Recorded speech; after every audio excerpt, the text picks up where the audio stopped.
Hello, good afternoon, everyone.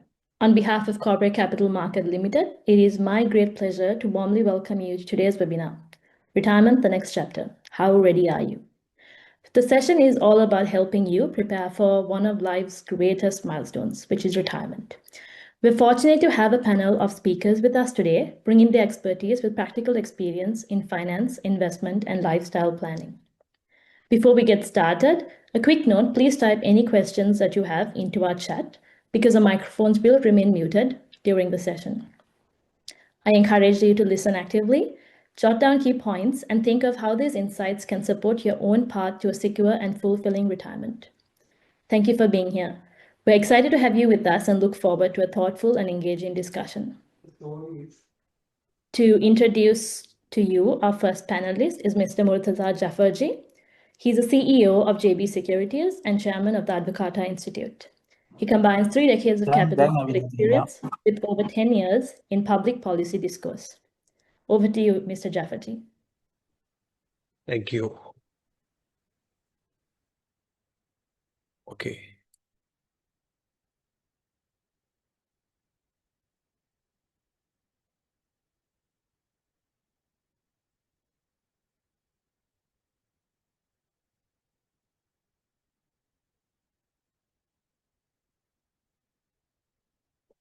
Presuming everybody can see my screen. Thank you for the organizers for inviting me. I will take half an hour to give my presentation. There are lots of things on the slide deck that you cannot absorb. So I will be making my slide deck available to the organizers to be shared with whoever wants to have a look at it. Okay, I titled my presentation Investing for Retirement. How to move this thing? Okay.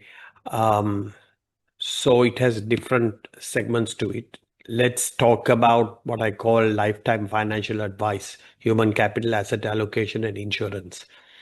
This was a seminal piece of work that was done by the CFA Institute in a series of sessions that they did in 2007, 8, 9. But a lot of the work that was done for a much more developed market is quite relevant to us also.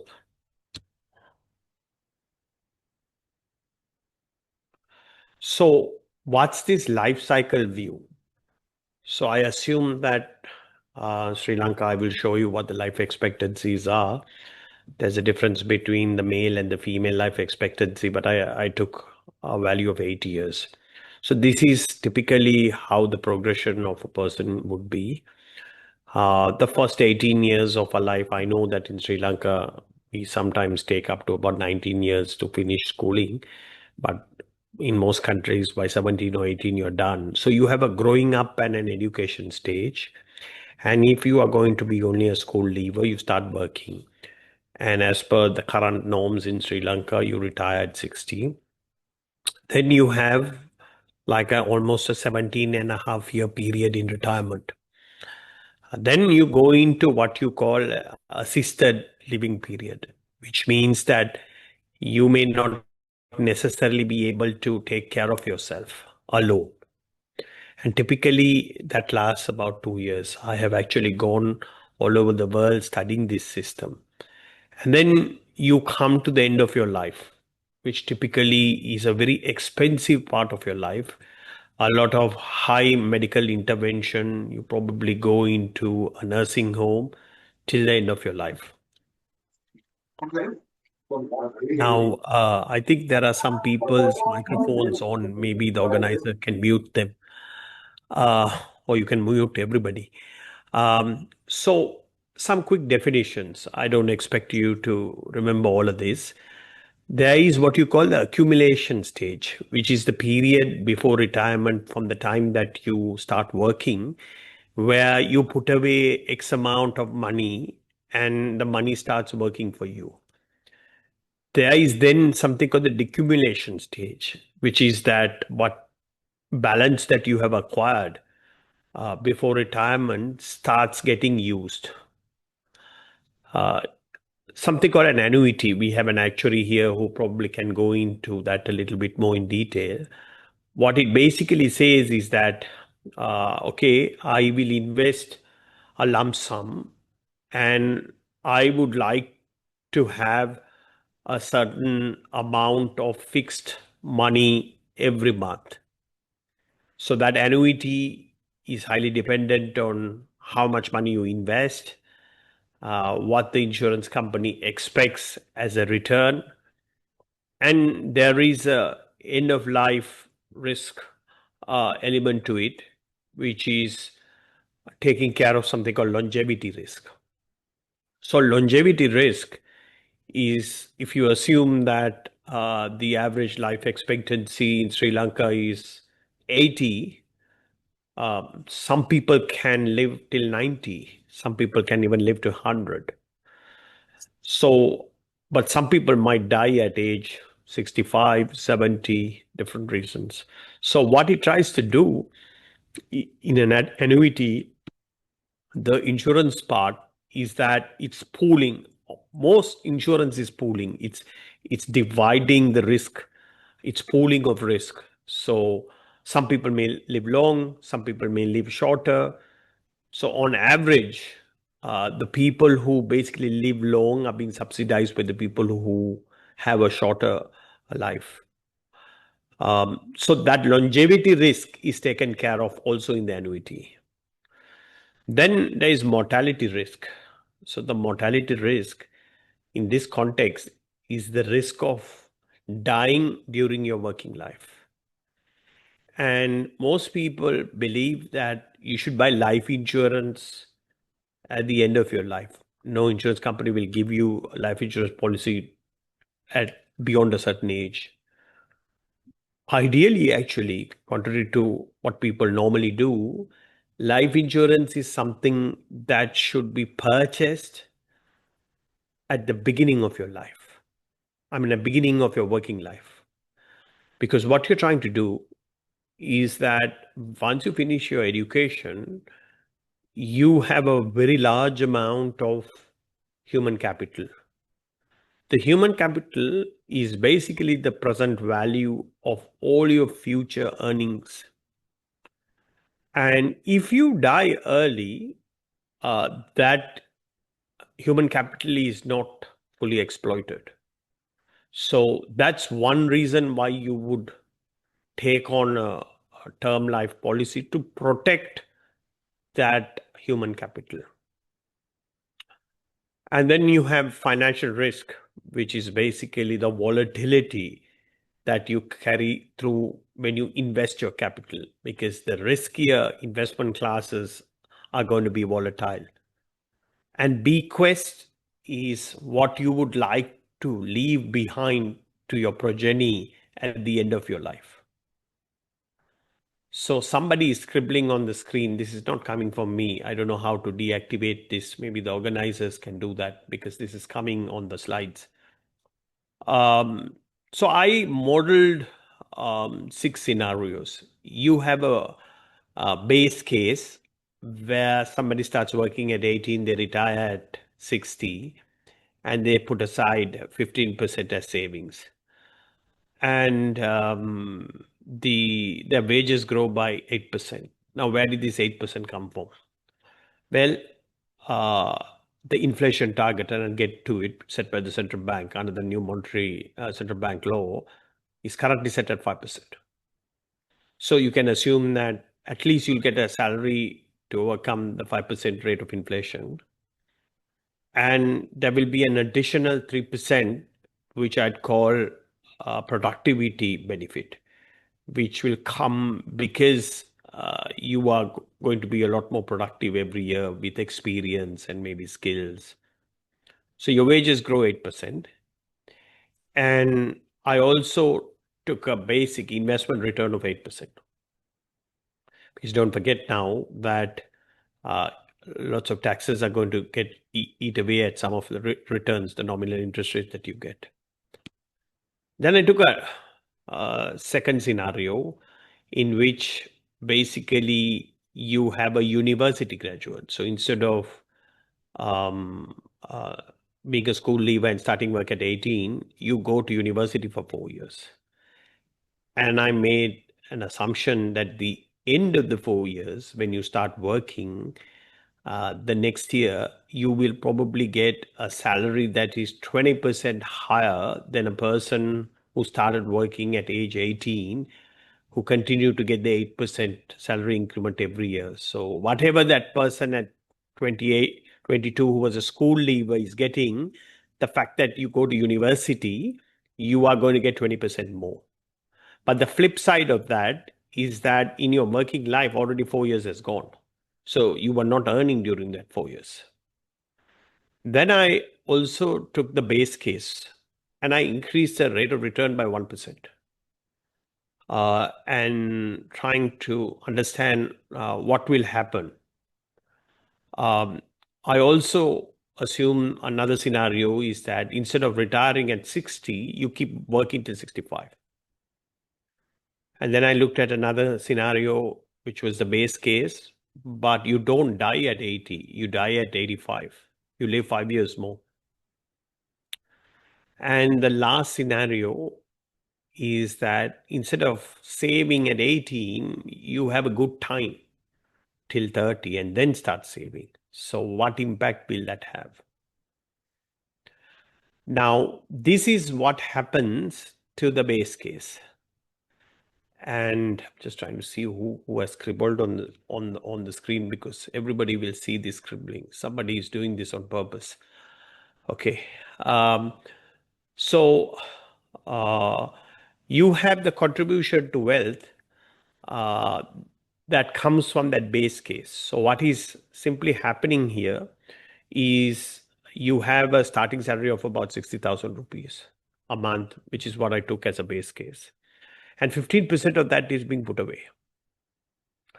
And the interest rate that, or the return that you're earning is 8%. And every year your wage grows by 8%.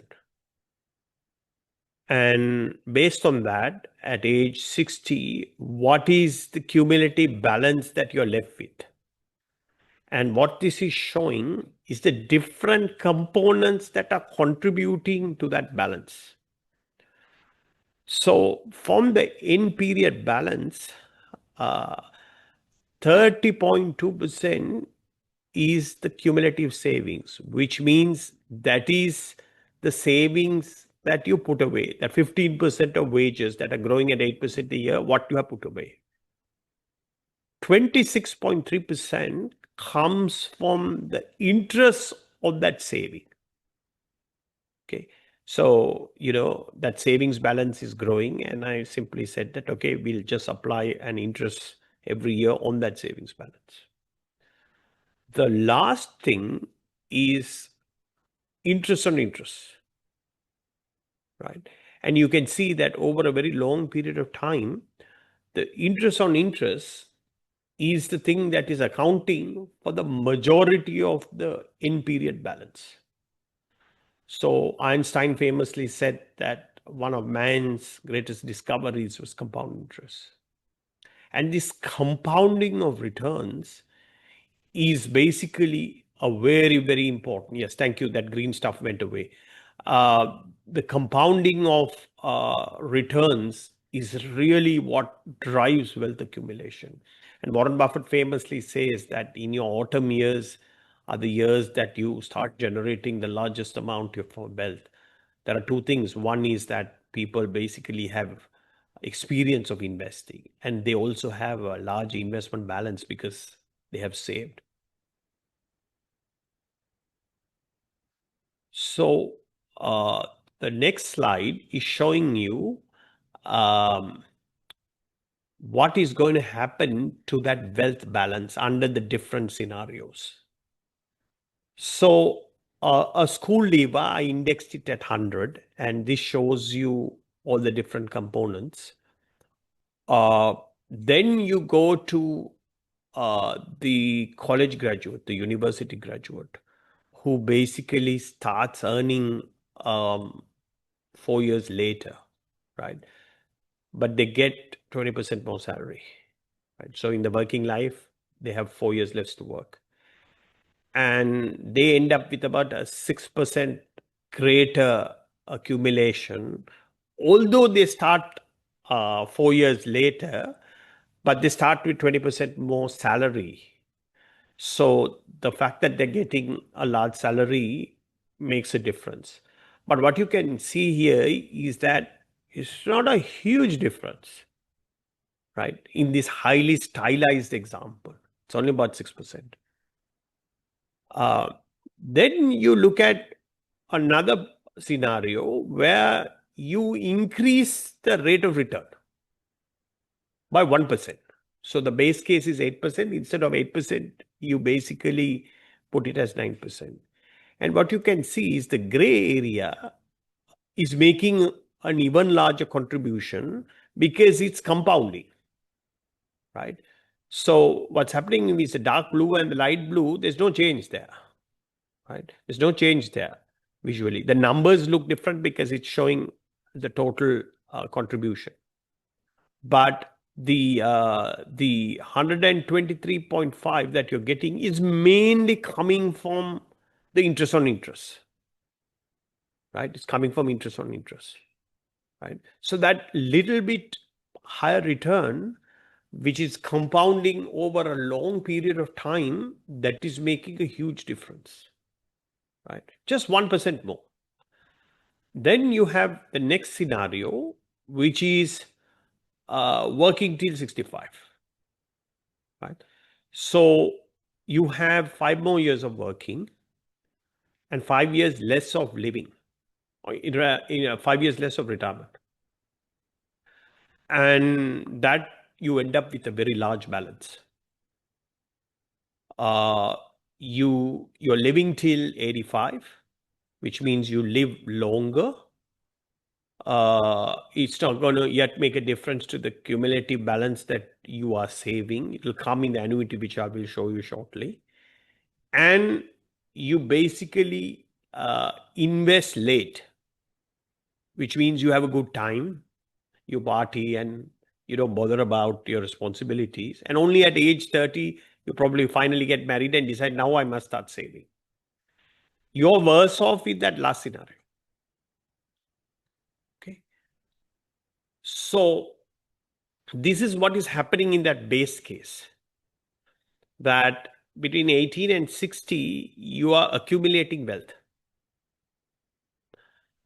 And here, what I did was that I modeled a situation where 20% of the end balance is kept in a separate account called a bequest and an end of life reserve.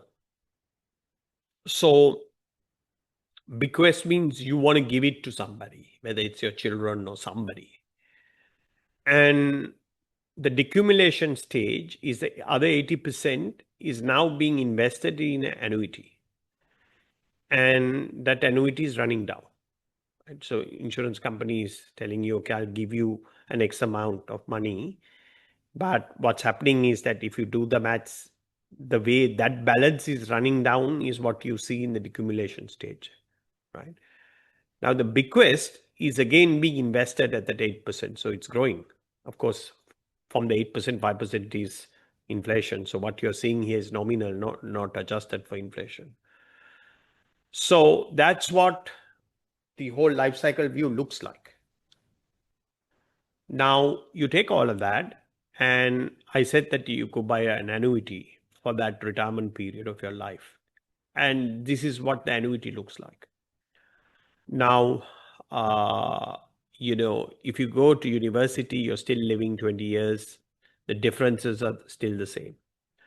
But if you work for a longer period of time, right, because you have a longer accumulation period and less years to live, the annuity that you can buy is 120% more, right?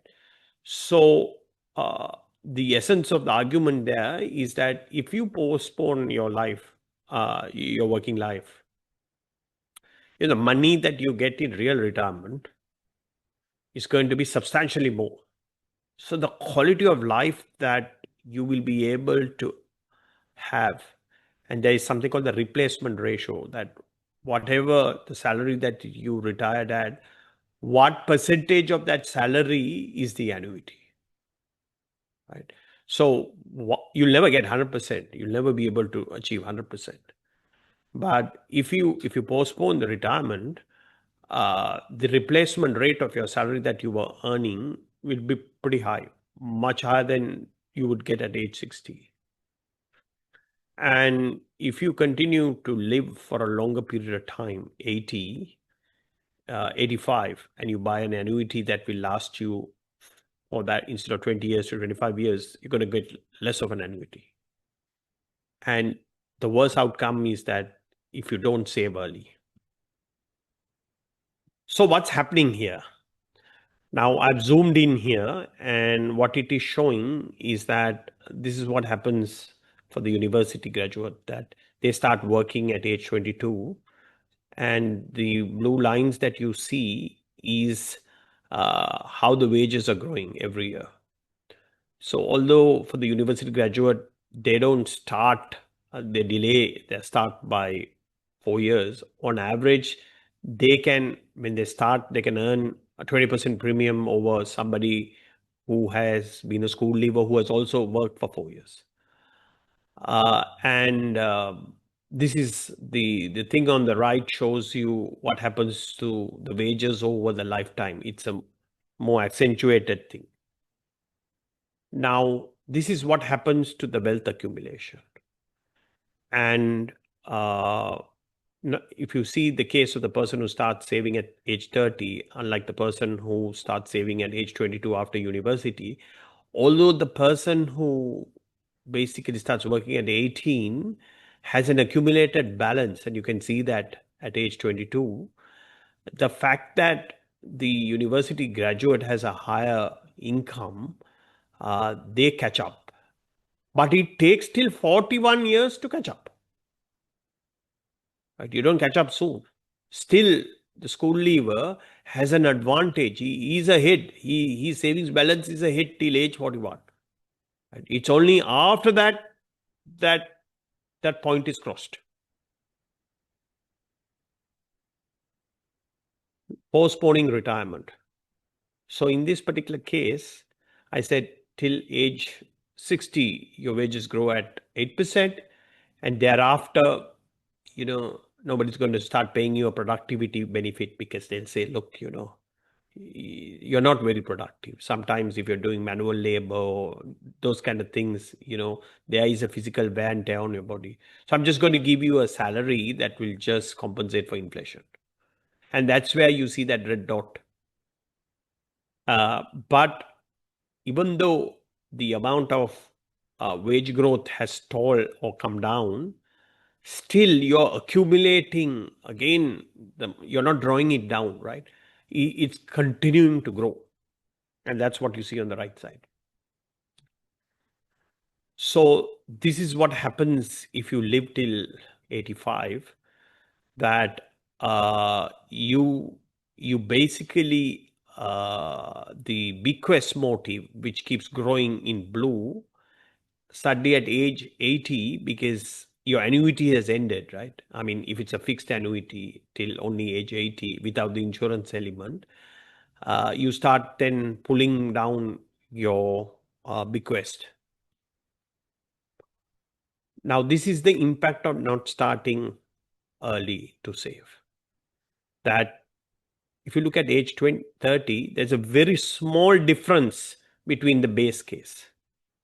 Right? But that small amount of money differential, which is then compounding over the next 30 years, leads to the dotted line you see on the right. And that ends up with a 28% reduction in the imbalance. So what I'm explaining here is that you might not be able to get all the things that I'm explaining, but it's highly stylized, and there are few levers that you need to get. The moral of the story is you should start saving at a very young age. Do not postpone it. Maybe most of the people on this call are much older, but even though your income is going to be very low, at that very stage and you say, no, I have my basic needs, that small amount of money that is working for you can make a huge difference. Right? That's one takeaway.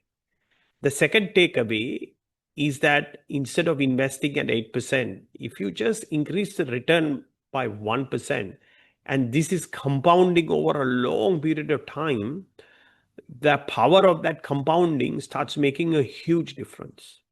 And there are some ramifications of how you should start thinking about investing. I mean, you're not going to be able to get that return. So I did another analysis that is not on this as yet, that if you say that, okay, I don't want to take investment risk, I don't want to take more volatility risk to get that 1% more, instead of saving 15%, you will have to save something close to 19% to get the same imbalance of getting that 1% more, which means that you'll have to give up a lot in your current life. You have to forego a lot of gratification because you're saving for the future. The next is that instead of cutting down on the savings rate, you say that instead of getting an 8% wage growth, I'm going to try to get a higher wage growth so that I don't have to save more. Still, as a percentage, you will have to get like 15% more than the average, which means that if the wage growth was 8%, you'll have to get a wage growth of about 9.5% to make it equivalent. So, in summary, the story there is amongst those three levers. Do I save more? Do I try to get a higher wage, which is difficult in a competitive market? The one lever that most people neglect is trying to get a slightly higher rate of return by taking a more active focus on how they should invest their money. And historically, because there was a money illusion, they would just put it in the bank deposit. But I will go on to explain that things have now changed in the macroeconomy, so that passive stage is not going to work.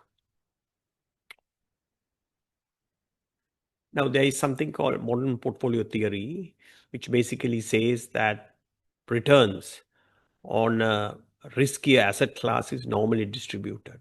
There's a lot of pushback that this is all theory and the real world is quite different to it.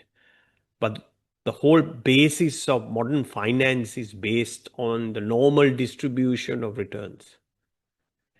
Now, lots of people I don't know the background of the people on this call, they don't fully understand what this really means in real life. So I got one of my analysts to do something. So we took 3 Sri Lankan stocks, right? John Keells, Commercial Bank and Dialog over 2 years. Look at the charts on the top. The light blue lines are basically the actual stock performance. This is all normalized, starting at 100, all of them. So you can see that John Keells has been a laggard, 16.27% return only over 2 years. Commercial Bank has given 133% return, and Dialog has been the stellar success, 153. And you can see that the huge surge has come more recently, right? So that's one warning of trying to time the market. If you miss the bus, sometimes it's like a period of 2 weeks. Most of the returns come. Now, what this red line is showing is if you take that total period return and you work out what's called the geometric average, or you just say, okay, what's my 1-day return, and plot the line. This is what the red line looks like. So in finance, we say this red line is the expected return, and the light blue line is the actual return. So the histograms that you see at the bottom is these returns plotted on a histogram. And there's a red line, which is the average return, the average daily return. And the histograms, the columns to the right, are days in which you have a positive return. and the ones on the left are the days that you have a negative return. So the further out you go to the tails, the returns are either higher or lower. So most of them are bunched somewhere in the middle, right? And what happens here is that, see, in the case of Dialog, what's happening is that the right side has got days in which you have very, very high returns, big jumps, which correspond to the graph on the top. Now, what modern portfolio theory says is some of that volatility which you see in the histogram, the variation of returns, are specific to the industry or to the stock. And if you combine a group of securities that have uncorrelated returns, that some of those returns are uncorrelated, that and then some of it is common to the whole market. Some of those uncorrelated volatility can be offset. So sometimes in one case it goes up, in one case it goes down. And we created an equal weighted portfolio, and that's what the end graph looks like, right? The histogram at the bottom, what it is showing is that all the x-axes are the same, right? I mean, I had to tweak it a little bit to show this. But what it is showing is a volatility, that dispersion is coming down. It's more towards the center, right? So that cancellation effect that I was talking about is happening here. And if you look at the price graph also, it's a bit smoother. It's getting smoothed out because we put 1/3, 1/3, 1/3. Of course, the return has come down, but in finance, we talk about what is the return that you get for 1 unit of risk, which is 1 unit of volatility. Those people who understand basic statistics know the concept of standard deviation. So don't get too caught up in any technicalities, but I hope I got that message across, that there is a benefit in basically putting together uncorrelated assets, and also the old adage of don't keep all your eggs in one basket, that you distribute the risk in case something happens to one of these firms. So there is a limit. This is again from one of the CFA texts of what the gains are from diversification. And we say in finance that diversification is the only true free lunch. Everything else, there's a trade-off. But in the case of diversification, that there is an optimal point beyond which the returns to diversification come down. And if you're asking me what it is, in my head, I just generally keep about 15, right? Now, whether you are going to equally weight that 15, no. So I have my own philosophy, high conviction idea, neutral, low conviction, but still I want to be in that stock. So I have like between 5 and 15. That's how I think about things. And these, again, it's another chart which says that, look, there is an optimal portfolio. And depending on that level of risk that you want to take, the best thing is to mix that optimal portfolio with a risk-free portfolio. So without complicating matters, just simply think of, look, you need fixed income, some basket, and you need riskier assets. If you are young, you should have more high risk assets because you have the benefit of time, and you also have a lot of human capital. And what you should do is, in your investment basket, when you think about your portfolio, you should think about your human capital, which is basically the present value of all your future earning streams. And if you are in a very low risk job, become a government servant in Sri Lanka, I don't think you can be sacked. I'm not aware of, unless you go and do some fraud or something illegal. It's a very predictable income stream. Counterintuitively, you should be taking much more risk, because your human capital is like a bond. It's like a risk-free asset. It's paying you steady. Whether you work, you don't, you still get your salary, right? So if you decide how you should allocate your portfolio, if you take your human capital as a bond that is paying a continuous stream of cash flows, you should be taking much more risk, right? And the way to protect that human capital in case you die is to take a term life insurance policy to protect that the human capital. Now, this is what this life cycle view says. Now, this is CFA theory. What's the true story? This doesn't hold. That all the risk takers, say in the capital markets, are all businessmen who are in very risky businesses.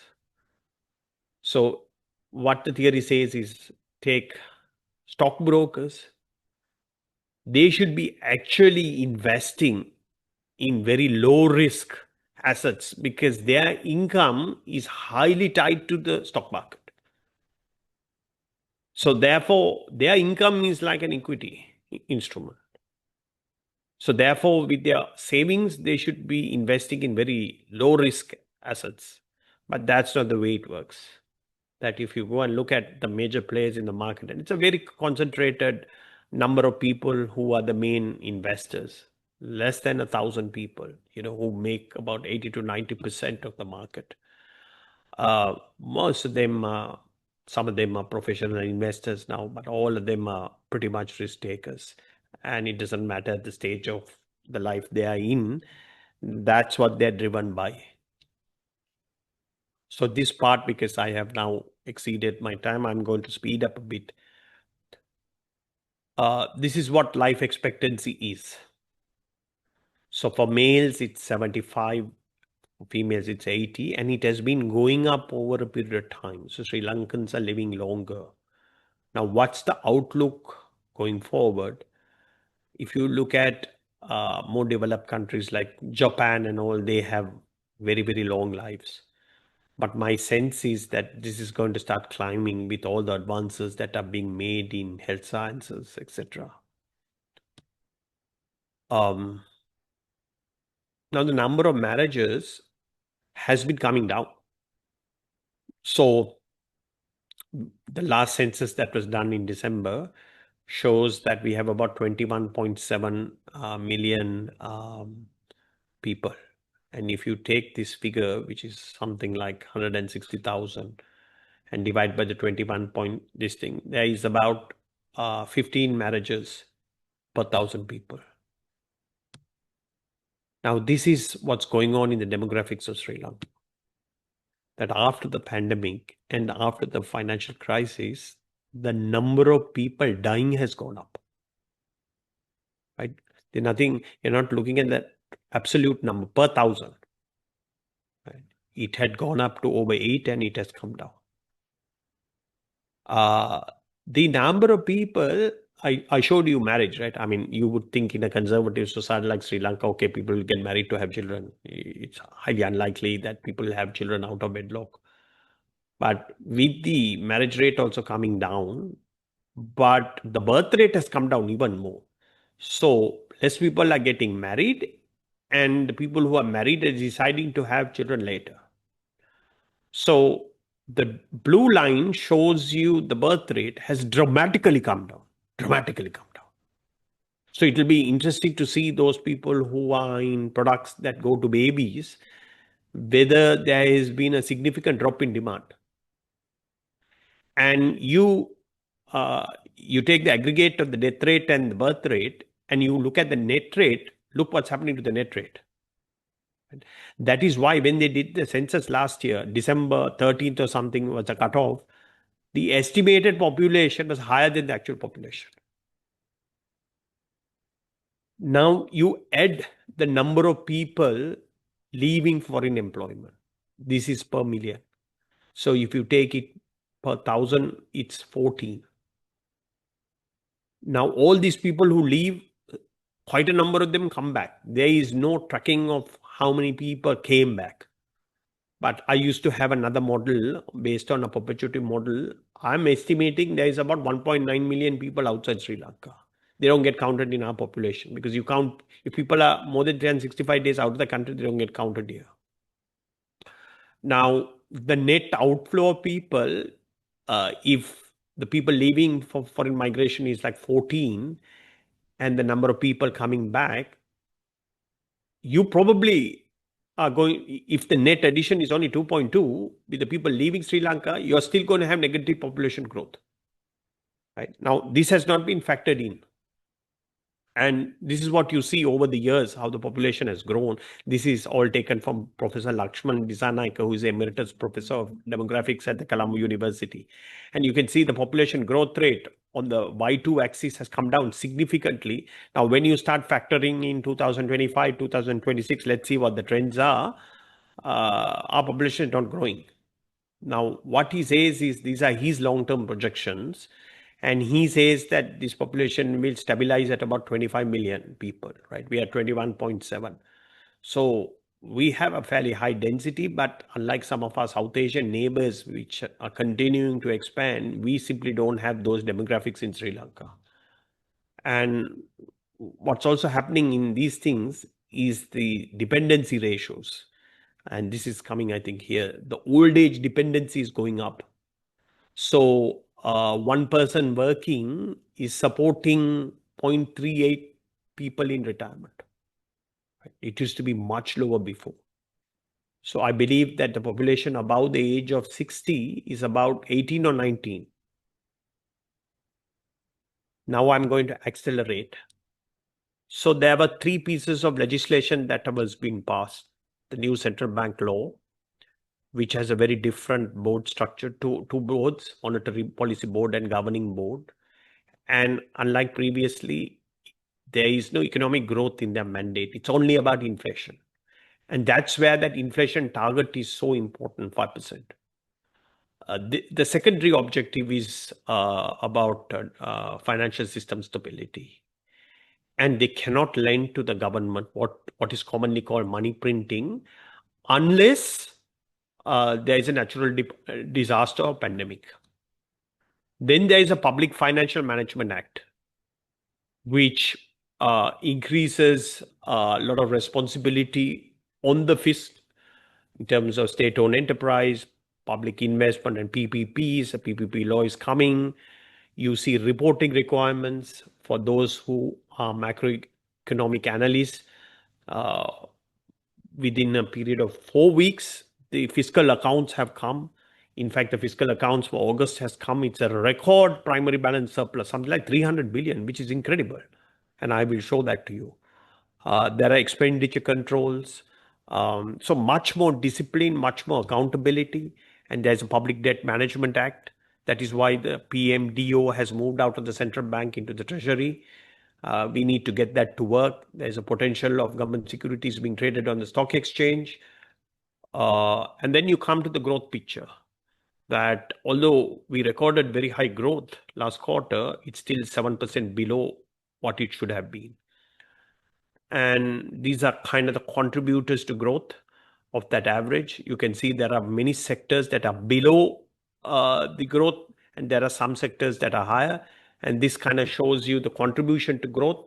So the construction sector is the largest contributor because it went down by something like 75% during the crisis. It's coming back, but still not back to where it was. The manufacturing sector was a bit front-loaded due to the apparel and Trump tariff, and the financial sector also seems to be making a bigger contribution. The outlook for inflation is for it to go up. The fan chart shows it's heading towards the target. Central Bank says second half of next year. The policy rates have come down, so the interest rate trajectory is coming down. The Sri Lankan rupee has been fairly stable. We are having record current account surpluses in spite of record amount of vehicle imports, right? People still worry, oh, we won't be able to pay the debt. But in spite of all the vehicles coming, we are still posting huge current account surpluses because our remittances have exploded. they're up like 50 to 20% relative to last year. And the central bank keeps accumulating reserves. Every month they're buying dollars basically, but the reserve balance is not going up because we are servicing debt. Don't forget the Indians gave us a lot of money, $4 billion or something. Of that, 2.5 billion is with the central bank as swaps. So every quarter they have to pay India back. So if you look at net reserves, if you take out all the liabilities, it is going up very quickly. So the quality of reserves that we have now are much better than it was before. These are primary balances. The blue line basically is the primary balance. The gray is the interest. So this all shows budget deficits. And then suddenly comes this year, look at that red line. It's all primary balance surpluses. And look what happened in August. You look at that dark blue line. Look at the jump. I haven't got all the details, but I suspect there's a huge amount of car taxes in that. Right? And I write a monthly vehicle registration report, and I can see the type of vehicles that are coming in. I mean, people are paying like 100 million rupees taxes on one vehicle.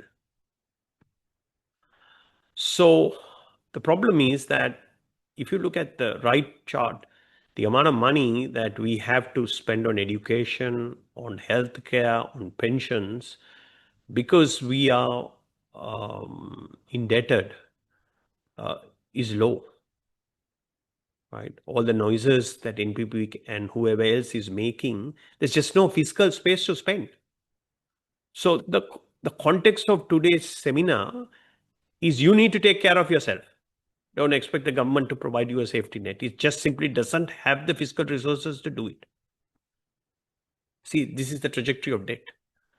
And just think about, I mean, at the peak, we were at 128% of GDP, and this is a fan chart showing different probabilistic outcomes. But look at the rate at which the debt is going down. It's going down very, very slow. Even today, the public debt to GDP is over 100%. You can grow an economy either by employing more people or increasing the output per person, right? Because of our demographics, and we are talking here about retirement, unlike the South Asian neighbors, our economically active population coming down. So if our population above the age of 60 is already 19%, and if the old age dependency is going up and your child dependency is coming down, we don't have more and more people who are in the working age population coming into the workforce. So in some of the countries with younger demographics, if the population is growing by, say, 1%, the economically active population is growing by 1.5%, or 2%, 2 times the rate of growth of the population. But in our case, it's only small, very small difference. So as I said, the population is shrinking, and the economically active population is only growing very slowly. And you can see this very, very clearly in this one, that we are around about somewhere here, the economically active population, the ratio of the total is coming down. So the number of people basically that who can work, the economically active population as a proportion of the total is actually stagnant, right? So, but it's not all bad news, and I'll show you why. Now, this kind of shows you what percentage of the people are in the labor force, in that economically active population, which is above the age of 15. And you can see that at the young age, they're still educating, so they're not in the labor force. But above the age of 40, it is dropping. And it is dropping because, and this shows you the labor force, what is happening, that is just not growing. But our problem here is the women are not in the labor force. They're not in the labor force. So it's only males, right? So the male participation rate is about 70, the female is 35. And a lot of people are in informal unemployment. So again, the formal doesn't mean everybody has an EPF account. That difference is in definition. But a lot of people don't even have the EPF. They have nothing basically. And we have a problem that we should have growth through productivity, something called total factor productivity, which means that if you increase labor and capital input, the output is growing faster than the rate at which the inputs are growing. So something is happening in the transformation of inputs to outputs. And that is good growth. Right? That's what you want to happen. So that's not happening in Sri Lanka. Actually, it has gone negative, which means that if you put X in, you're getting less than X out. So one challenge is what you see as the economy. This was an economic census done in 2013. Interestingly, the agricultural economic census is being done this year in 2025, and the industrial and service census is going to be done next year. And in 2027, it's going to be very interesting what comes out to show the structure of our economy. And I don't think it would have changed significantly from what it was, but it's all characterized with a lot of very, very, very small micro enterprise. A growth diagnostic framework was done by the Harvard Growth Lab. And the dark blue things are the things that say that is holding back investment. Land was an element. Transportation was another thing. It was not taxes. It was not high interest rates like people think it is. And that's the basis of the Millennium Challenge Corporation, where the Americans were willing to give us $480 million grant money. But the Gotha government, they turned it down. We need more trade agreements. Sri Lanka has just a handful. That also people are opposing. All these local industrial. The industry minister, besides becoming somebody to promote industry, is now become a minister of protection, not promotion. I mean, but look at the Asian tiger economies, Thailand, Vietnam. Look at the number of industrial, trade agreements they have got, which means they're opening their economy to trade, which means more competition in the economy. You're going to allow imports to come without all these cess and para tariffs. So all this has to be changed, right? And, for you to basically be able to have greater prosperity, economic growth has to accelerate due to what is called structural transformation. What we are enjoying is what you call a cyclical rebound. I've seen all these stock market guys going around saying, it's a new normal, I'm bullish, this, that. Yeah, let's wait till a drought comes. Let's see what happens then. So far, we are basically benefiting from a deep crisis and a recovery. Of course, there's macroeconomic stability, like I explained, the central bank law, the finance ministry, the debt management, but that's not enough. As I said, that total factor productivity has to drive the economy. And to get total factor productivity, you have to have competition, right? The main source of competition is open to trade. You can't be protecting few, handful of business families. You can't do that. None of these countries did that, not in a major way. So Vietnam being a communist country, no, they are not. They're only communist in name.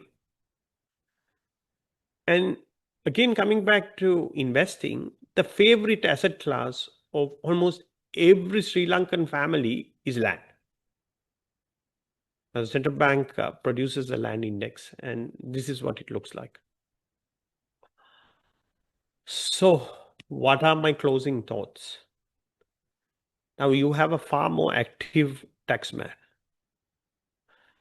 I don't know whether you're aware that under the Sri Lankan tax law, unlike in most other countries, two people cohabiting, I don't know whether our law recognizes de facto marriages, but if you're married, the husband and wife can file separately.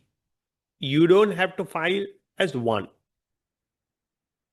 So the tax-free threshold, especially for fixed income, is 1.8 million for this financial year because this NPP government changed it.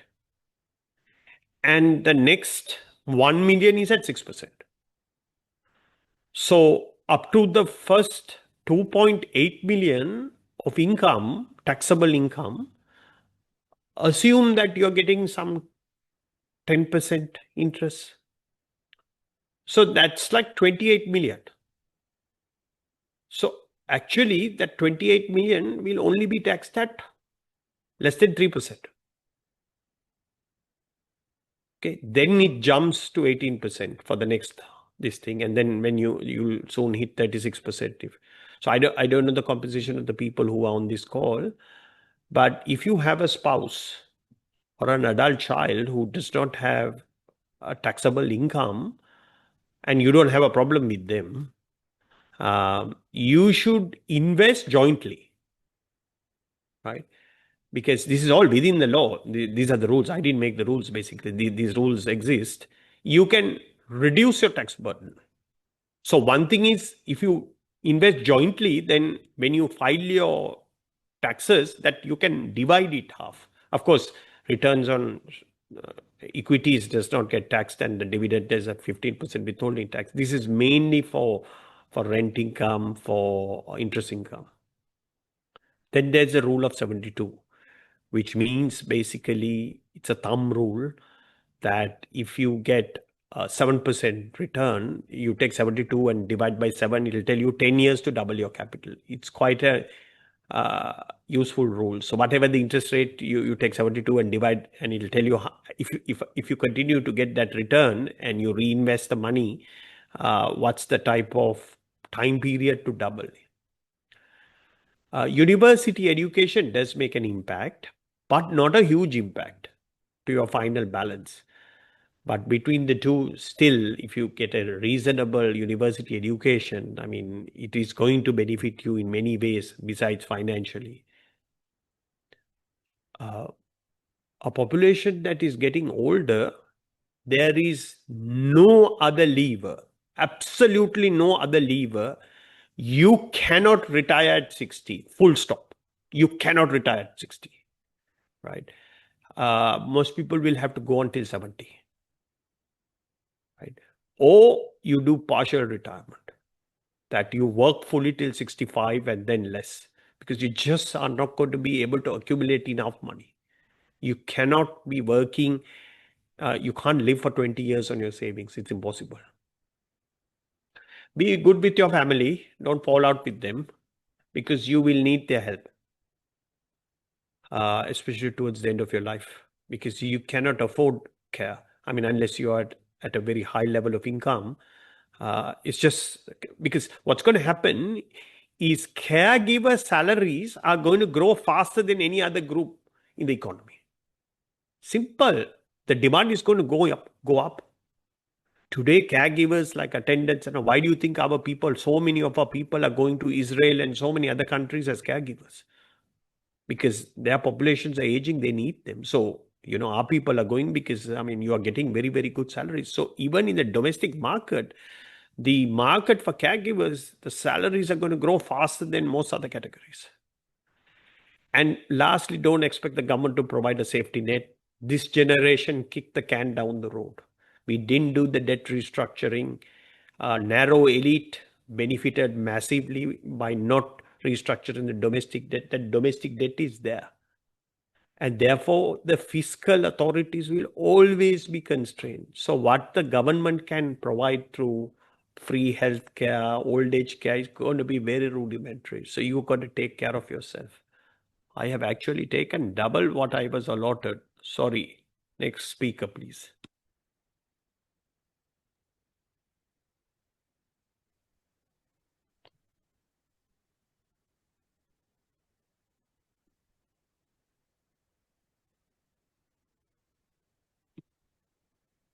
Thank you, Mr. Jaffarji, for your insightful conversation and presentation.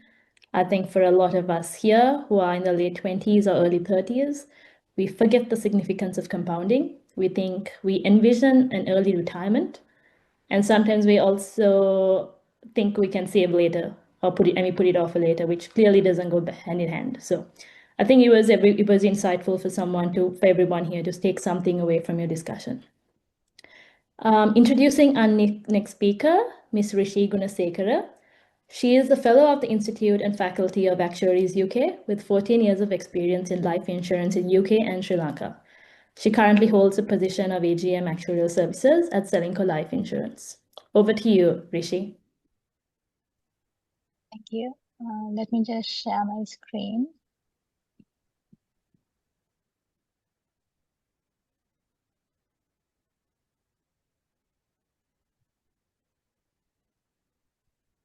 I hope it's visible. Yes, all good. Okay. Hi, everyone, and good afternoon. So I'll get straight into it. So we have a very bold question here, retirement and how ready are you? Before I go through the slides, I just want to give you two things to maybe think about as we go through the slides. As you've seen, I put a little subtopic as well. Will your money outlive you, or will you outlive your money? And all of us, I hope that our money outlives us. Maybe not by a lot, but by a comfortable amount.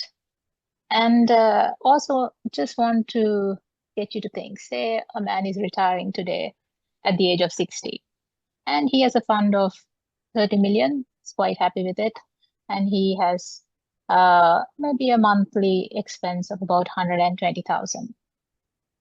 Assuming inflation stays around 5%, how long do you think that he can actually live off this fund just for his basic needs? The results will actually surprise you, and we'll come to it later in the slides. But just think about it as we go through.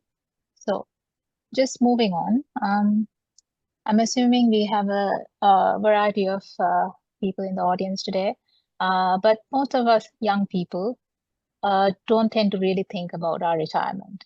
We all know that we want to retire one day and not work, but we may not really think about how we are going to financially support ourselves during this time. So you think, I'm still young, I'm earning a salary. You don't really realize that once you retire, you don't have any income coming in on a monthly basis. You also might think, 60 years is a long time away. I have time. I can always start saving later in another year or two. At the same time, most of us are in the private sector. We have our EPF and ETF. So we think, yes, that should be enough. Otherwise, our parents seem to manage on that. And as Sri Lankans are quite used to depending on children or family. So we might think we might have children and then we can depend on them.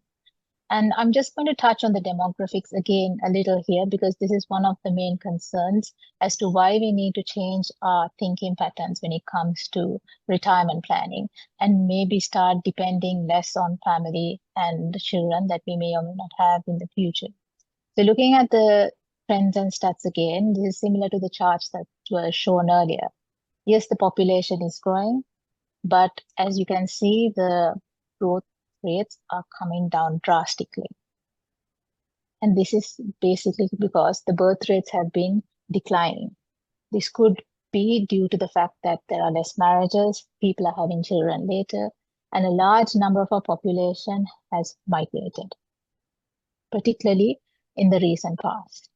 About 1.3 million have left work. That means 6%, almost 6% of the population has moved abroad. And this is mostly from the working class that usually is there to support the old age.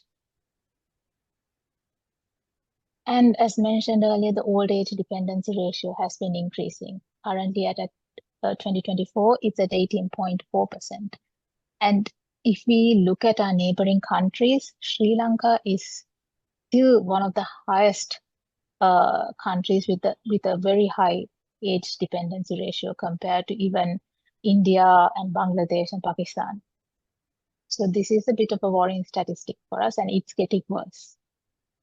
So what does this mean on a macro sense? What does it mean, to our country? It means that fewer workers, that means fewer taxpayers to support our pensions and healthcare systems.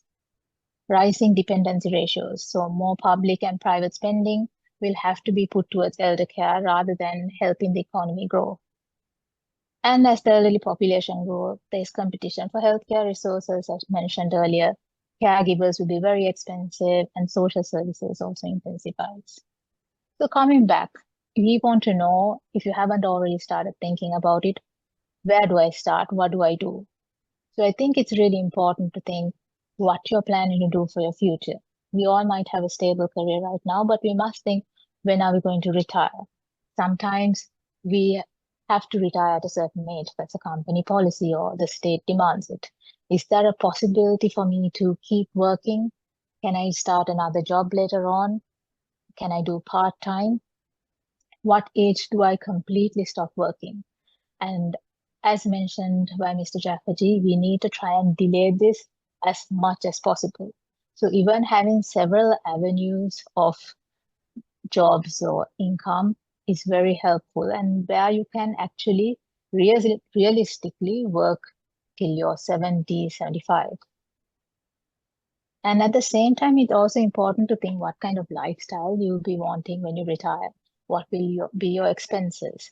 If you fall sick, are you used to going to the general hospital, or would you need private healthcare? Would you need caregivers if you don't plan to have children? All those need to be decided on. And finally, you need to think of your current sources of income and any sources of income you think that you can get in the future, and how you're going to acquire all this. So before we go into a few scenarios, I just want to touch on a few retirement risks as well. It's always important to know how long one's money will last. And while this is very hard to predict, it is always good to estimate rather than not think of it at all. So you need monthly expenses for your basic needs at retirement. On top of that, we need to allow for inflation. And then on top of that, do we know that whether we'll have any major events during our retirement? Maybe you have children later on in your life. You may have to leave some money aside for their weddings and certain events that cause a lot of capital outflow. Then you also want to think, what kind of lifestyle would you like to travel? Would you like to do more charity? If you want to have all these things in your retirement, you need to start thinking about it right now. On the other hand, you may have plenty of assets, but that doesn't mean that you still shouldn't plan for it, because we also need to think about how we are going to use those assets so that we can have a comfortable life and it lasts throughout our lifetime. So for example, you may have many properties other than your own house. You must see whether it's actually generating an income, or can you convert into another investment that will give you a more manageable source of income. You should also see whether you have currently invested in very high risk reward assets. And as you go towards retirement, whether you want to convert to more stable, less risky assets. And definitely we need to plan for longevity risk. This is a bit of a tricky one. No one really knows how long that they're going to live. And with medical advances, it's always better to assume that you're going to live longer than you expect. And as you age, the illnesses are more frequent, medical expenses will increase. Medical inflation is generally higher than the normal inflation. That will further increase your expenses. So your monthly allowance needs to be increasing to meet your increase in expenses, particularly regarding your health. Then there could be drops in your retirement asset values. You may have planned everything perfectly, but interest rates may fall down further. You may be subject to even higher tax rates depending on what the government decides. Given the recent volatility, this is a very real risk for us. And finally, unfortunately, if you do end up with a chronic illness, this can really deter your saving goals. So it's very important that you allow for this beforehand. So even if you say, I'm going to only need this much to meet my basic requirements, my medical expenses, it's always good to build in a buffer on top of that to plan for your sudden illnesses. So we'll just look at two scenarios. So we will take someone who's planning for their retirement and they're currently at age 35. Assume they started working at age 25 with a monthly salary of 4,000. Taking taking into account promotions and annual salary increments, we'll assume this grows at 7% and say that the EPF and ETF is currently growing at 8%. At this time, at 35, this person is only spending about 72,000 per month. Current expense inflation at 5%, and is hoping to retire at 60. If we project our monthly expenses at this rate, your monthly expense when you retire will be around 300,000 per month. Your EPF and ETF at retirement would have built up to about 47 million, which is a fair amount. And you're hoping that this person dies at 80. But then if you look at your present value of future expenses at the time you retire, you will actually be incurring about 48 million. So this means your EPF and ETF just about meets your basic monthly expenses. This is not your medical expenses. This is just maybe rent or your food, just the basic things that you need to get through the month. And this is assuming this person will die at 80. If the person actually ends up living up till 85, your expenses will increase to 58 million. So you're short of 11.5 million at retirement. To meet this need, at 35, you will need to start saving at least 8.5% of your monthly salary at an 8% interest. On top of this, assume your expense inflation rises to 6%. Then your expenses further increase to 65 million. And that means you are in need of 18.5 million more at retirement. And given that medical expenses do increase with age, this is a very real risk. So this person would need to start saving at least 13.5% of their monthly salary at 8% to meet this risk. So what I'm trying to highlight here is that you need to think of the different scenarios. Don't just go for the basic safe scenario and just then spend everything else. If you can save more, save it, because you will definitely need it in the future. In the second scenario, we're just looking at retirement management. If for someone who's at age 60, assume that they only need 120,000 per month, and the expense inflation is 5%, and the retirement fund is 30. And this is the scenario I brought up at the start. Assume that the interest net of tax is about 6% on his 30 million fund, and he dies at 80. The future expenses, the present value, would come to about 26 million. Again, just about enough to meet their monthly basic expenses. So if this person lives until 90, just additional 10 years, you are in need of an extra 7.5 million. And if expense inflation rises to 7%, you are actually in need of 20 million more, which is a huge amount. So just because you have a fund at retirement doesn't mean that you can just forget about it. You need to frequently revisit it and ensure that you have enough to meet your future needs, which could be changing constantly. So just want to look at a few investment avenues when you're planning for retirement. I think the first thing is to identify your goals. And these could be current and retirement. These should be, you should have your goals separate. Your retirement goals can't be the same as your other saving goals. So if you're saving for a house or a car, that should be separate to your retirement plan. Think about what your risk appetite is. If you're younger and you have a longer time for your retirement, you can go for higher risks. If you are coming closer to your retirement, then you should reduce your risk and go for safer investment options. And constantly keep looking at your retirement plans, look at the investments that you made, see whether your future goals have changed, see whether the macroeconomics have changed, whether your health has changed, and whether these need to be revisited. And whenever you're investing, see whether you can diversify your investments. So I just also want to touch on how insurance helps in retirement planning, because in Sri Lanka, people don't consider insurance much when it comes to retirement planning. So in the market, you see several saving plans. And why these help, in my opinion, for retirement is if you tell people to put money aside for their retirement, it's a very few who would do this actively. However, if you buy a plan and it goes out of your savings account on a monthly basis, you won't even feel it. Some will accumulate even without you knowing it.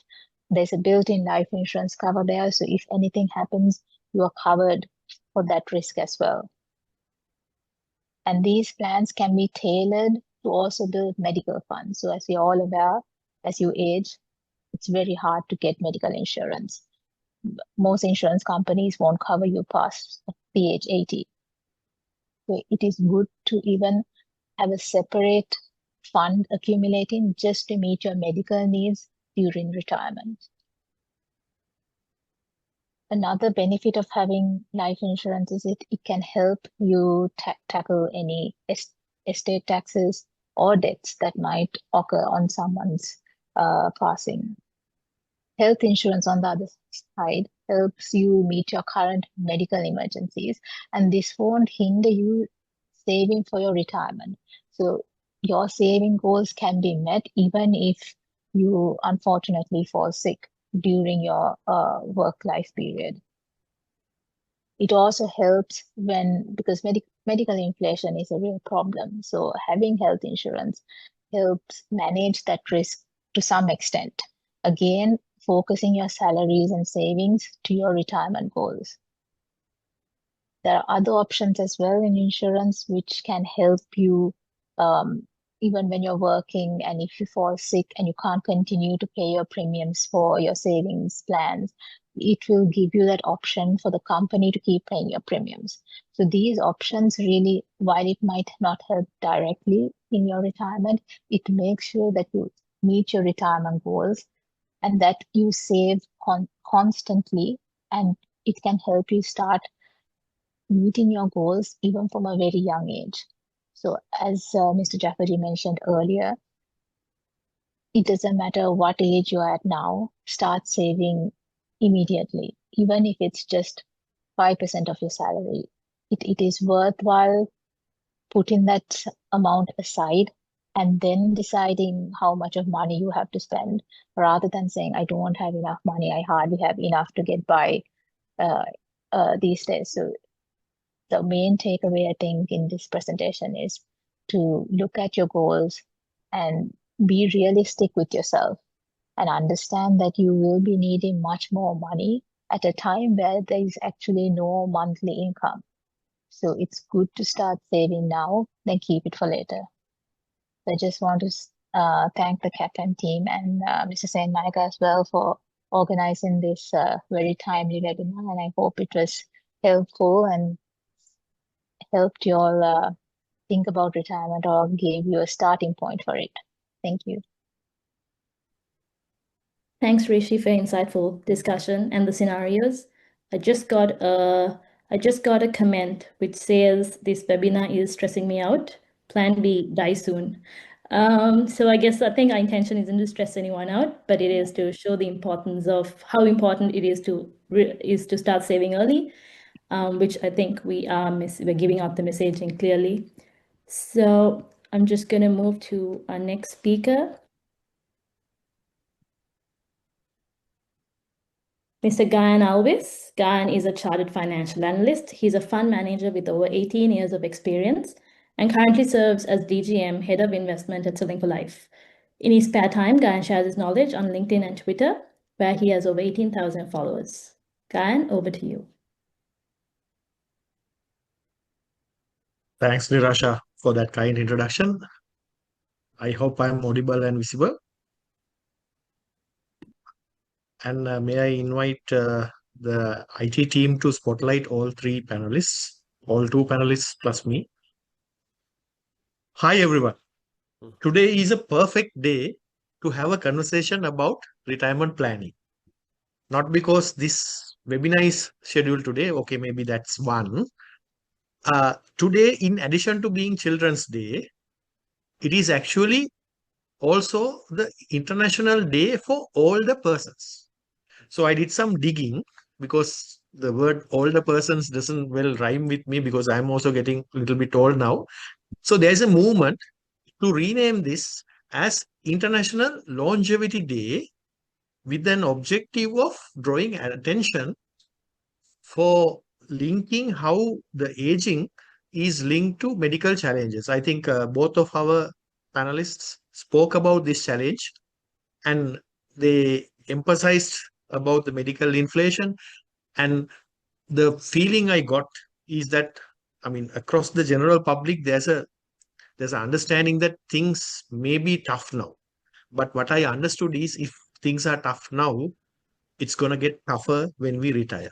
I think that's one of the key messages that we should take away from this discussion.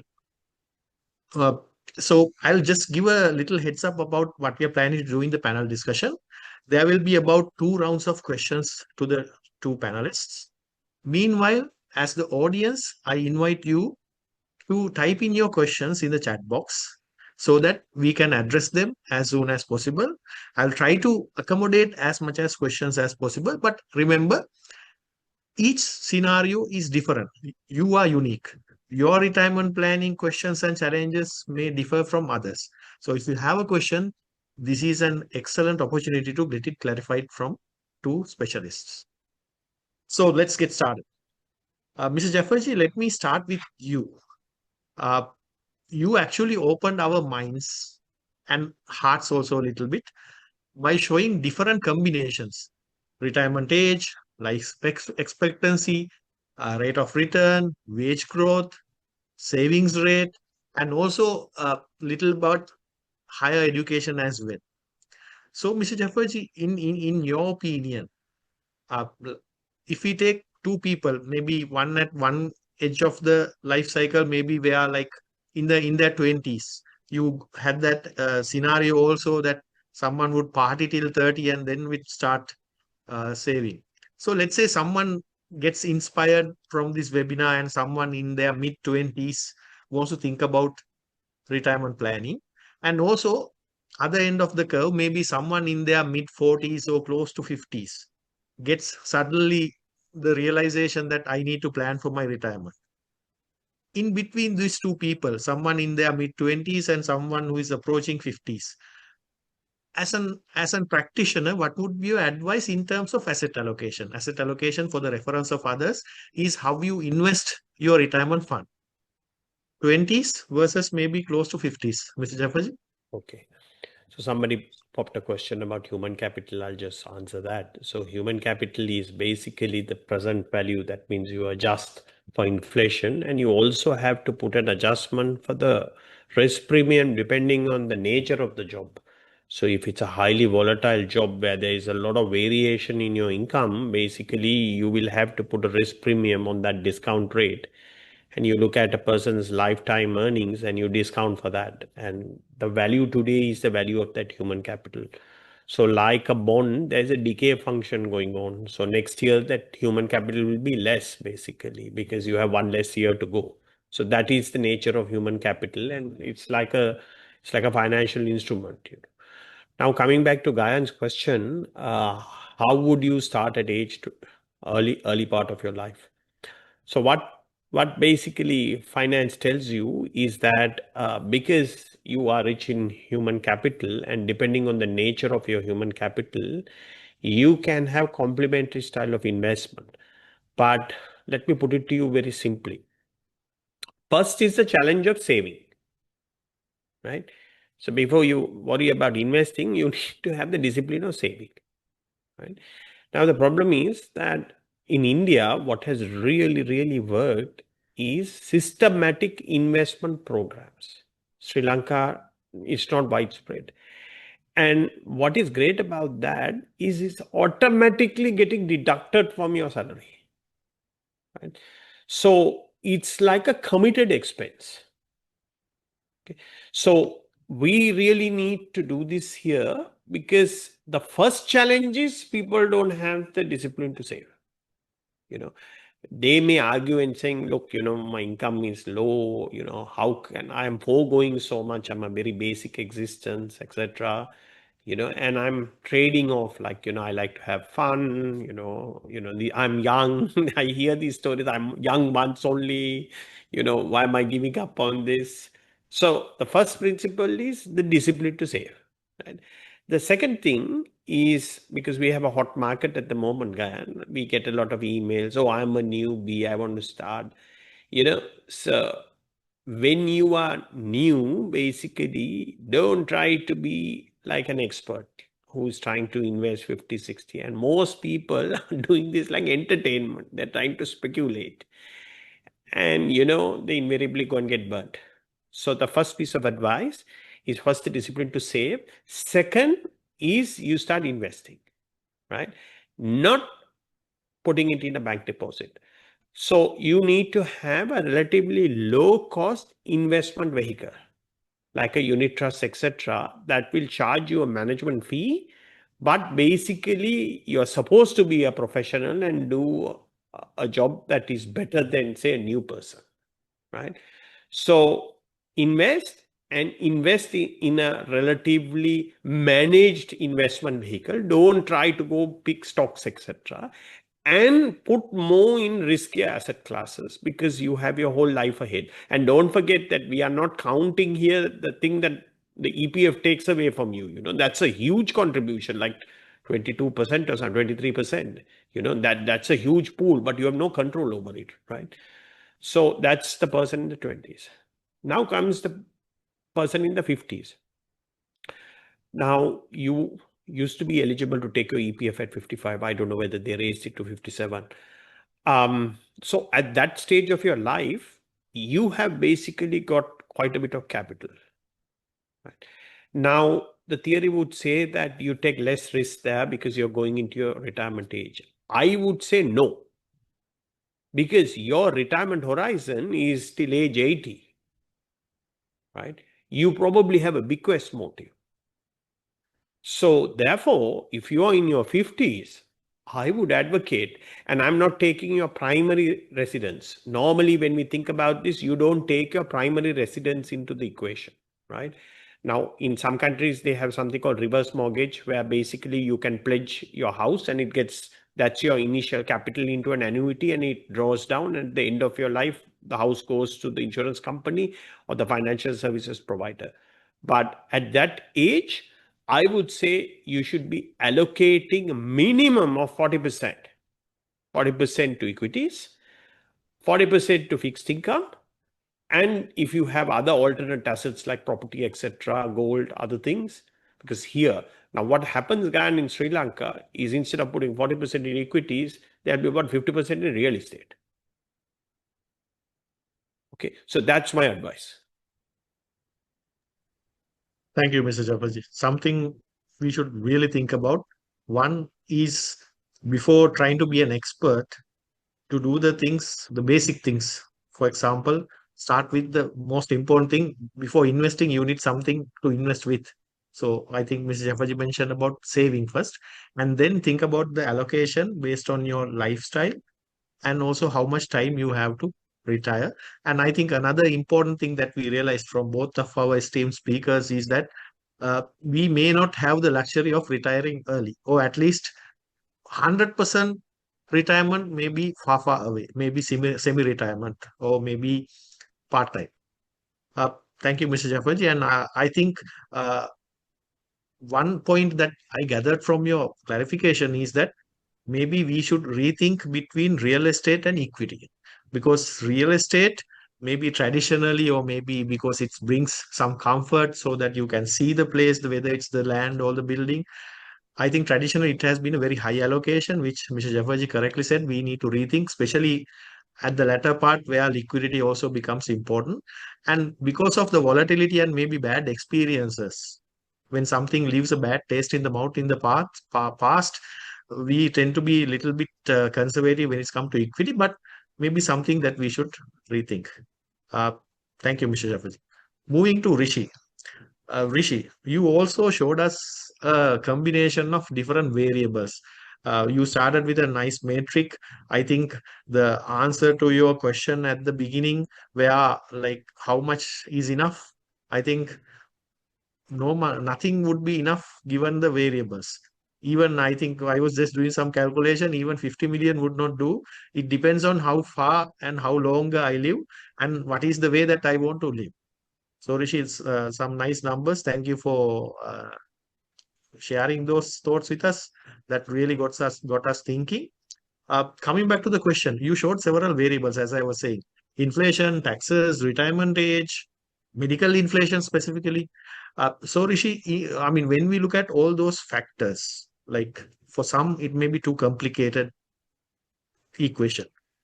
If we are to focus on maybe one or maybe two, in your opinion, Rishi, what would be the key critical factors or variables that we should look out for or we should be mindful of?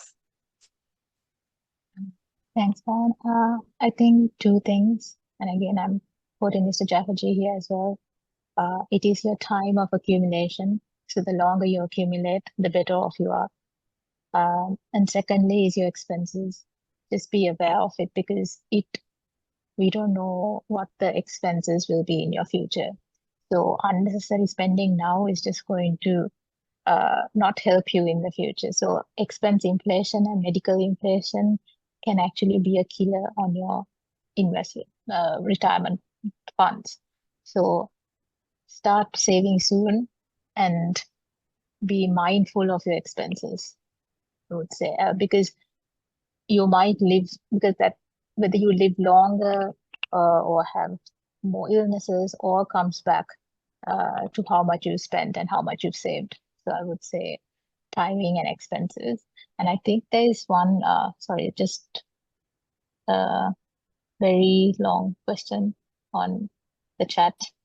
I'll get back to that, Rishi. You can go ahead Okay. with you. Okay, great. Yeah, I'll then. try to combine all together and like reduce the number of questions. Okay, great. Thank you. So thank you, Rishi. So very quickly, moving to Mr. Jafferji. Mr. Jafferji, you mentioned that we are in a new macroeconomic framework. I think those were the words that you used. Incidentally, yesterday I was at there was a forum arranged by SEC and CSC for fund managers. They are also they use the term we are in a new paradigm, and they wanted us to rethink about the asset allocation. Rather than commenting on that, coming back to your personal views, Mr. Jafferji, in terms of today's context, our webinar's context, in a new macro framework like that, which we foresee compared to last few years, which has been very stable and positive and forthcoming, how the traditional investing or traditional asset allocation could or should change. And also, in addition to looking at how the asset allocation should change, what are the new risks that such an environment could bring in? And how can we like face those risks? Okay. So there is a concept called money illusion, that most people can't discern the difference between the nominal return and the inflation adjusted return. So you used to have periods where the interest rates on bank deposits used to be in double digit. And today they are down to 7%. Okay. Most people, if you poll them, they will say, oh, I'm worse off. But the reality is that when you were earning double-digit interest rates, your inflation also was very, very high. So when you paid the taxes, of course, the rate of tax has slightly gone up on an after-tax basis, adjusted for inflation. You've probably been getting a negative real rate of return. Your capital was eroding. Now, that money illusion no longer holds because nominal interest rates have come down significantly. And most people, if you look at the market and you look at the way the fixed income market is behaving, there is a perception, oh, now credit growth is 18, 19%, and the interest rates are going to go up. But I remind them that look at money supply. And the money supply growth is growing at about only 10%, because although private sector credit growth is going at 18, 19%, of course, there's a base effect. The government credit growth is slowing. In fact, the SOE credit growth has even gone degrowth because a lot of the debt was taken out and put in the government's balance sheet. So in the absence of very high monetary growth, that would have come if the central bank was monetizing the system, your outlook for interest rates are going to be quite benign, right? And you have an inflation targeting central bank now with a very, very clear mandate. So if inflation picks up, they have to build their credibility because they are in a very early stage of their inflation targeting life cycle. They will be committed to keep it in that range, 5% plus or minus 3, plus or minus 2, sorry, plus or minus 2. So that era that, you invest in fixed income, and what happens is when you have high inflation, equities generally don't do too well, although it's a much better hedge towards inflation, because all the money due to the money illusion is going into fixed income. Now what has happened is that since nominal interest rates have come down and tax rates also have gone up, at the margin, because all prices move at the margin, what is the marginal investor doing? Now, most Sri Lankan households are massively underinvested in equities. I was staggered with the Indian figures because since Modi came in, it's been about like 11 or 12 years, they have had an unprecedented bull market. And I'm told like 200 million people in India, because of sachet investing, very, very small amounts of money active in the market. Now, the SEC chairman talks about 1% even. I say that, look, we don't even have 1% of households in Sri Lanka. Out of the 5 million, 50,000 also not active. So many of these asset classes are massively underinvested, right? And if the government is going to continue to run a primary balance surplus, not to the extent that they're doing now, because you have one-off huge increases in revenues and a complete cut down in capital expenditure, which also is going to be a huge problem for growth in future. If that normalizes and they still continue to post a primary balance surplus of 2%, besides the rollover risk, the rollover challenge that the government has, and the need to reprofile the structure of the debt by issuing longer and longer dated securities to meet our 13% of GDP gross financing needs, the government does not need money now to finance the budget. And when I mean finance the budget, means the primary balance. So unless the private sector takes up the slack, the outlook for fixed income is going to be fairly benign. So more capital is going to go into the private sector, and that is why there is a renewed push to develop capital market instruments. So as I said, Gan, that I don't know how many Sri Lankan households invest in bonds. If they are going to bring it into the stock market, which they should. For 20 years, I have been part of an initiative to do it. There was too much of vested interest opposing it. But why can't people invest in an 8-year instrument that will give them 2-3% more than fixed deposit, risk-free, right? Then you have corporate debt, etc. It will give you an additional 1%, 1.5%. So Sri Lankan households now have to get used to doing those things. And now that doing nothing, the default strategy is not anymore lucrative, they are coming looking for alternatives. So there is, rather than a pull, there's a push coming from the investor seeking these things. Then comes the outlook for equities. And, we have been having a very good run in equities. But the question is that how do you pick a cyclical rebound and a secular story? Now, the problem with the equities, Gan, is if they do the structural transformation in the economy, some of the firms basically will get into trouble because they have been benefiting from a highly protected market, etc. That if they do that, hey, so stock picking is going to matter. Comes back to the thing that I've been doing this for 30 years, Gan, and sometimes I also scratch my head and say, do I know what I'm doing? because there's so many things happening and you're trying to look at the future, right? So how can somebody who has come relatively new, unless you're speculating, which is you're trying to figure out what the other man is going to do, very difficult. Very difficult. And with all these IFRS, new standards, etc., to wrap your head around, like trying to understand some of these things, it's not easy. So the point I'm trying to say is that till you become good, use a vehicle. The important thing is not basically whether you got 15% return or 20% return, that you at least got 15%. Okay, that's what I would respond.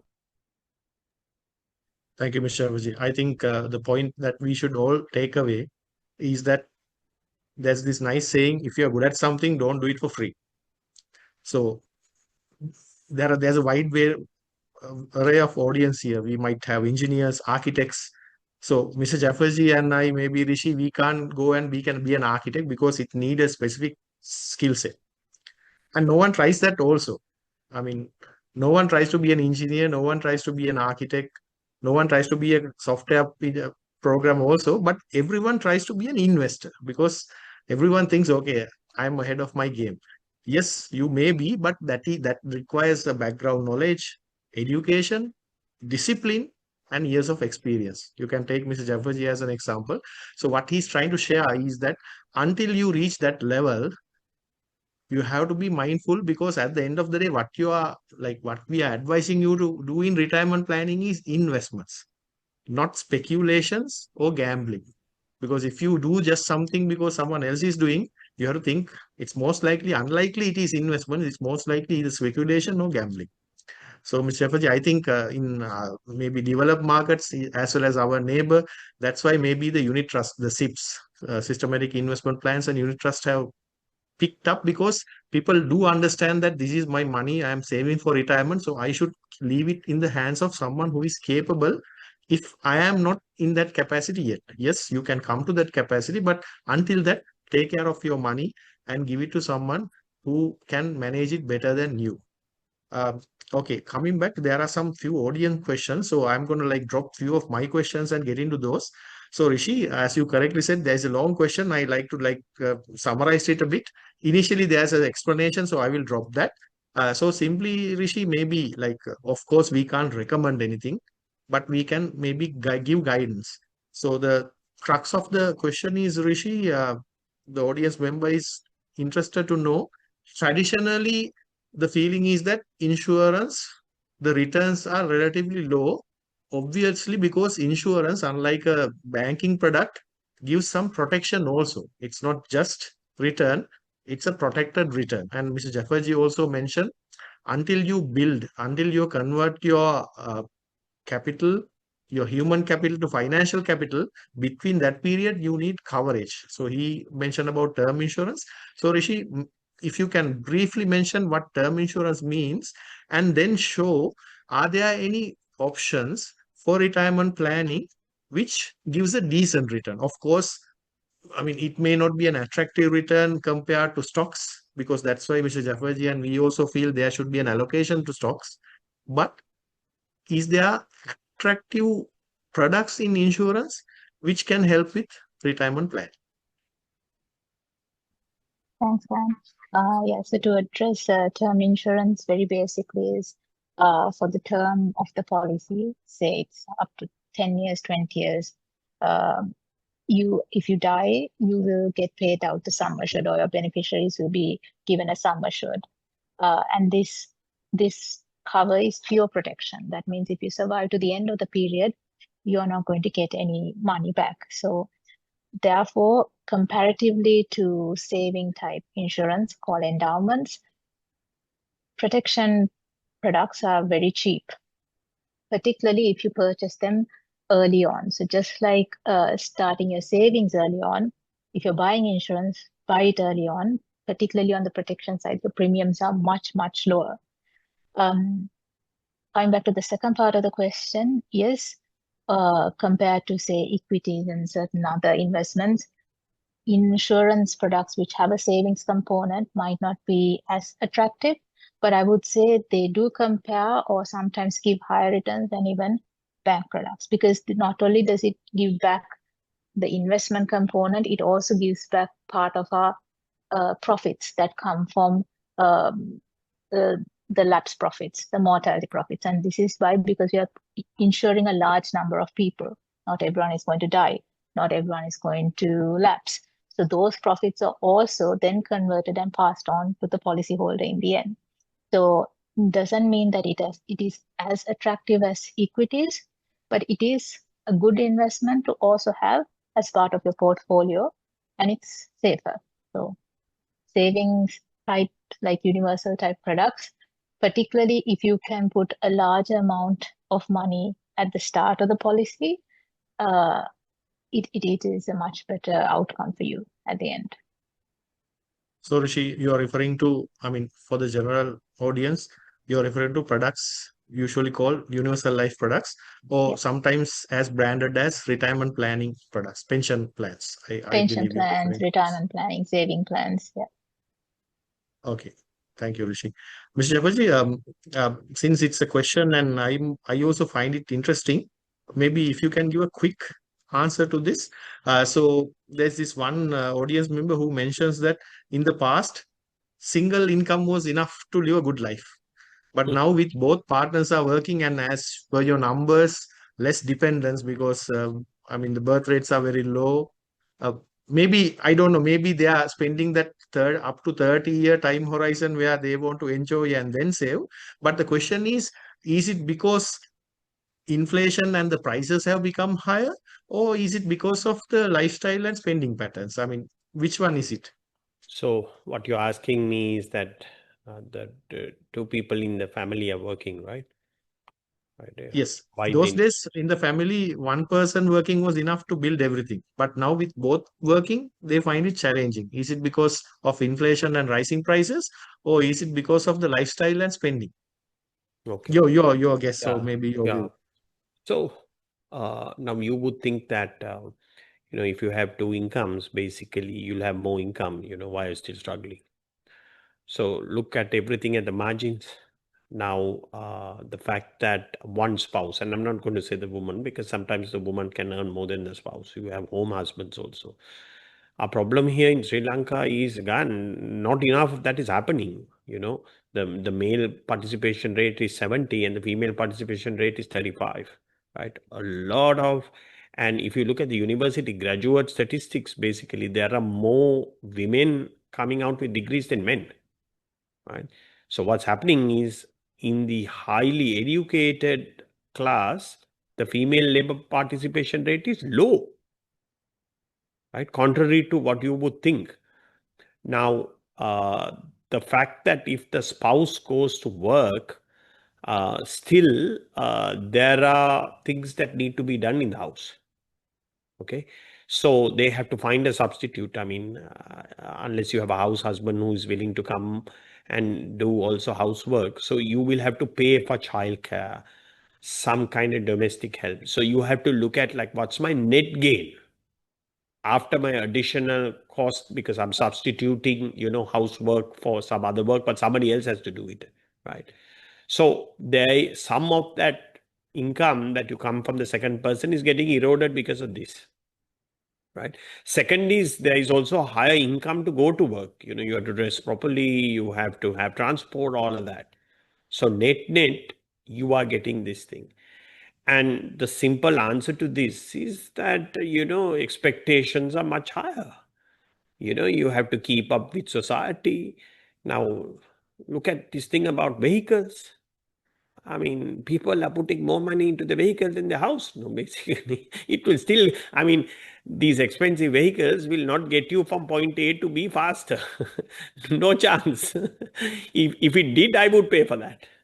So it's a lot of expectations, basically, is increasing the cost of the lifestyle. And that's why they are in that, what you call the treadmill. You have a never ending life cycle that you have to keep up with society.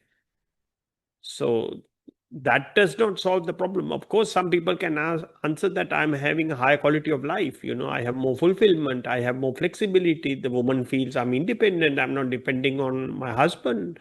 So those are also very, very valuable. I think, Mr. Shafferji, thank you. I think I remember a movie clip where one person says to another, it doesn't matter what we want, because when we get it, we want something else. And that something else always costs money. And as maybe Rishi said, it's a debit out of our retirement fund, maybe something to think about for the future.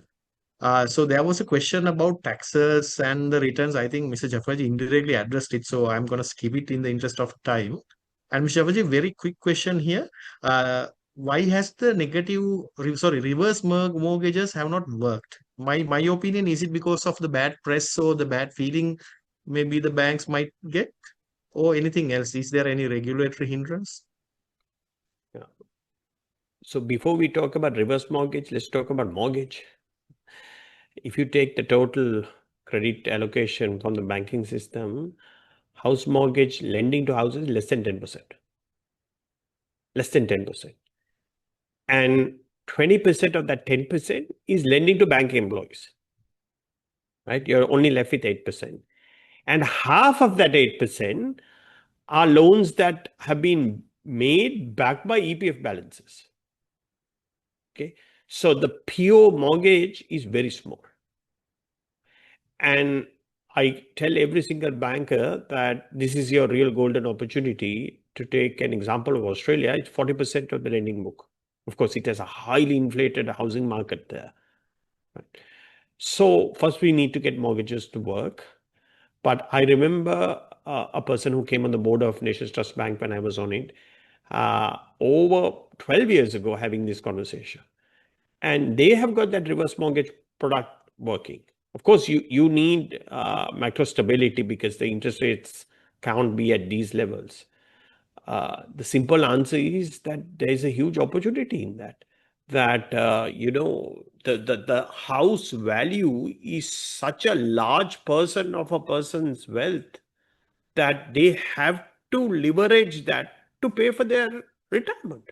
What do you do? And it's a great way to do it because people are comfortable in their house, no, I mean, that's what they have lived with. Everything's familiar. Now, when you get older, you don't want to experiment around with new places. Right? So this is an excellent opportunity to innovate because people are quite sticky, right? They're quite sticky because we don't have this housing ladder concept in Sri Lanka where you move from one house to another throughout your life, basically. And this is a great opportunity for this kind of product to come out. So if any bankers are listening, I think that's a good business proposition. So we are about to wrap it up. Before that, maybe I want to turn back to our two esteemed panelists. And like we have been talking for like almost 2 hours. So within that period, maybe we'll start with Mr. Jaffarji and then with Rishi. If you just want to boil it down to one message or one action or maybe one step for the general audience, what it would be, Mr. Jaffarji? My simple thing is more than investing, it's the saving, the discipline of saving. That is why you have to make, I think, mechanical. So some people think saving is after spending.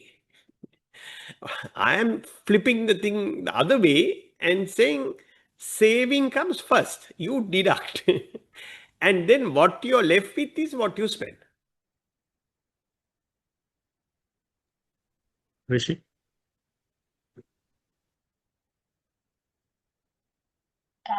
I think you should also think of it as you're investing in yourself for a better life for the future. It's not for anyone else, it's for you. So just as you like to enjoy it now, just imagine if you have to suffer in the future. So start saving now, even if it's just 5% of your salary. Don't delay. It's not for tomorrow, it's a today, task for today. So, yeah. So maybe paraphrasing Rishi and maybe combining what Mr. Jaffarji also said, don't wait the government or expect the government to take care of you. You have to take care of yourself. So save for yourself. And as Mr. Jafferji said, don't save after spending. First save, and whatever left, then spend. So let me thank Mr. Jafferji and Rishi for joining in this panel discussion. I think we open a lot of minds, and hopefully this will get them thinking about their retirement and the society at large. I would like to also take this opportunity to thank CAPM and especially Mr. Rohan Seranayaka for organizing this timely and valuable webinar to educate all of us, including ourselves. Although I was a resource person, I also learned a lot. This is a timely effort, and I would like to take this opportunity to thank everyone. To wrap up, let me share something I learned from Toastmasters. We all know the fruit mango, right? What is the best time to plant a mango tree? I'm not talking about the weather or anything, but the best time to plant a mango tree was 10 years ago. Why? Because if you did it 10 years ago, now you will be enjoying its fruit. But if you didn't plant one 10 years ago, the second best time is now. Same way, to think about retirement planning, or maybe to start retirement planning, the best time would have been 10 years ago. But if you didn't, the next best time is now. Thank you. Over to you, Nirasha. Thank you, Gayan. Thank you, Mr. Jafferji, and thank you, Rishi. I'm going to hand it over to Tilani now.